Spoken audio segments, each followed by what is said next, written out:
Yeah, alright. This might be my 9 to 5. Shade like this, I go rock my head. If I play spotty bet, you go trade my. Yo, boom family. So I've had a lot of questions surrounding EQing vocals. Like somebody wrote me specifically saying, how do you EQ your vocals? So yes, I'm going to be letting out that secret, how I EQ vocals within the mix. And please be the first person to share my videos. So you don't really need to be friends with somebody before you share videos to them. Once you see the video helpful, it's very imperative you send, or important. Let me bring down it's very important you share the videos to them. It's very, very important to them and to me as well, and to you even. So let's dive in quickly. So it is a secret. Even if it sounds very hard, it's very easy to fix. This is a channel where you will learn, and I bet you must learn. You must know how to mix once you follow this channel. So I'm going to be telling you briefly. So this is a vocal. Shout out to E-Wise on this vocal, and probably going to tag him on this video.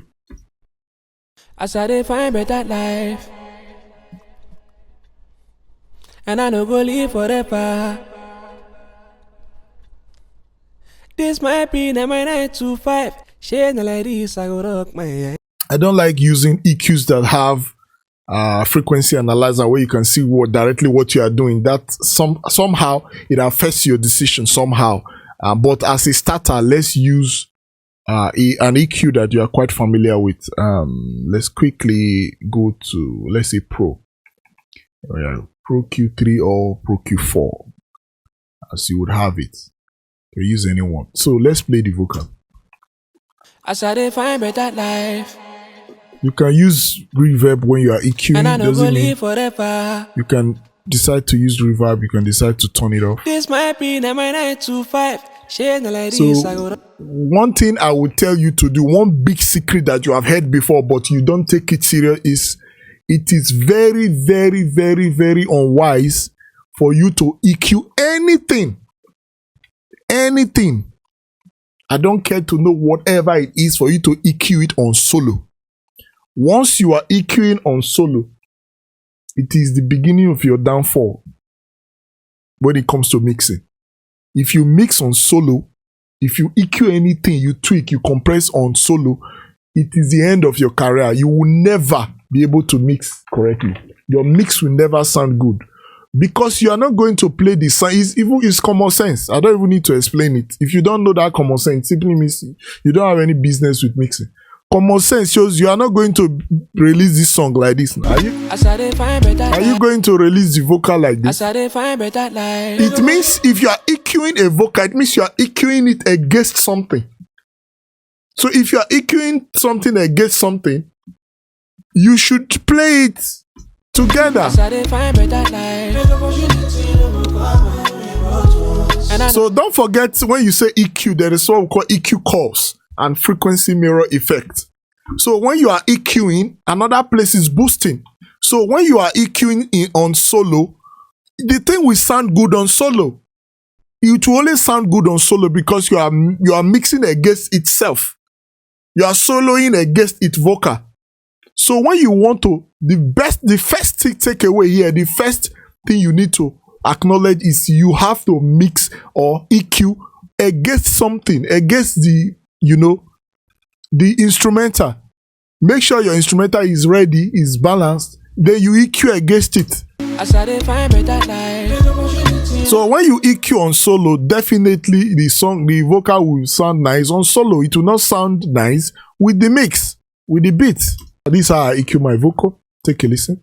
And I no go live forever. This might be my 9 to 5. Shade like this, I go rock my head. If I play spotty bet, you go trade my life. You see how I EQ'd the low end? Because I still need some information on the low end. I don't want to remove it entirely.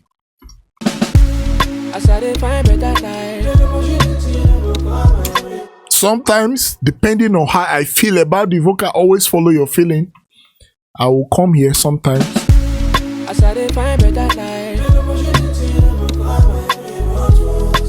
go live forever. Now I want it for every night. This might be my 9 to 5. Shade like this, I go rock my head. If I play sporty bet, It's very simple. You see it?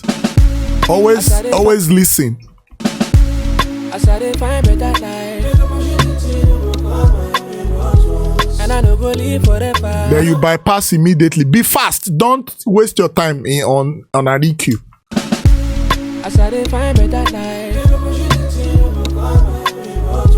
And I no go live forever. So depending on what you are working on will determine how you move your EQ, whether or not you are going to move your EQ small or move it high. As this vocal sounds now, it's very dark, so I need it to come out brighter. So that's why I'm moving this far, like +5 on the high end.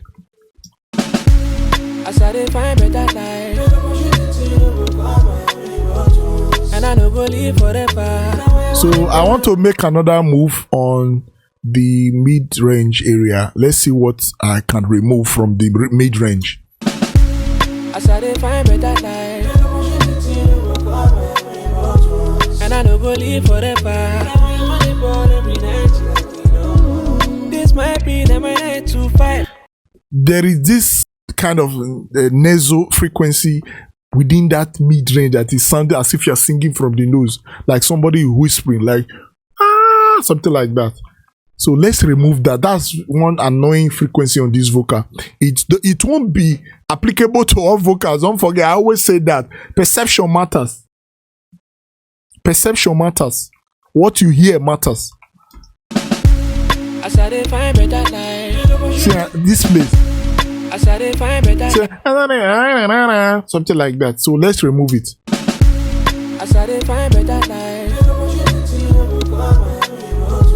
And I no go live forever. Good. Then we will not complement this.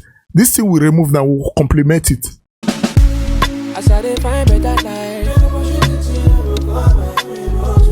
And I no go live forever. We'll complement this thing by looking for a place within this area to kind of complement this a bit.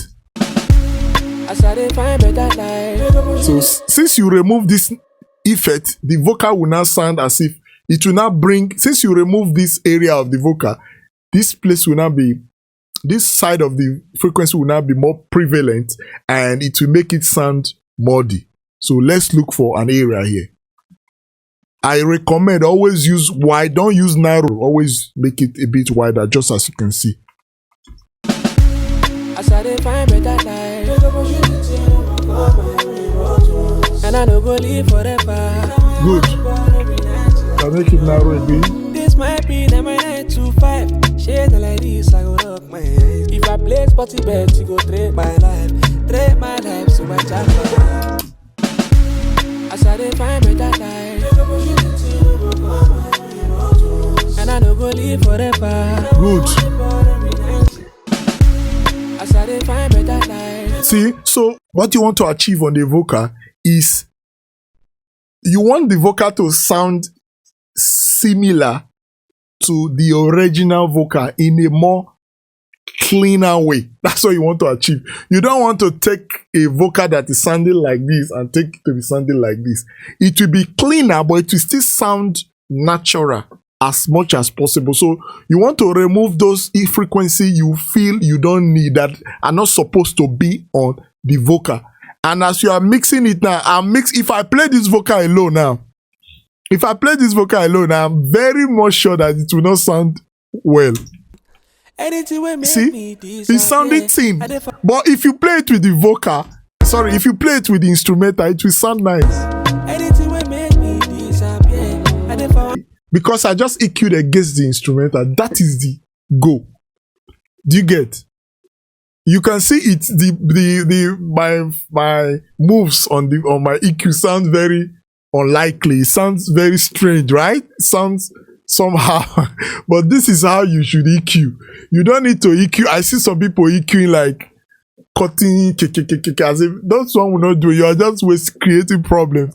This is the best EQ. So then it doesn't really matter if you EQ first or if you EQ first or you compress first. It depends. Follow your mind. What you are hearing depends on what you do. What you are here, what your mind tells you you should do on the vocal is what you should do. Now, this is why we have, there is really no argument whether or not the EQ should come first or you shouldn't bother about that. Do whatever you like. EQ could come first. The compression could also come first.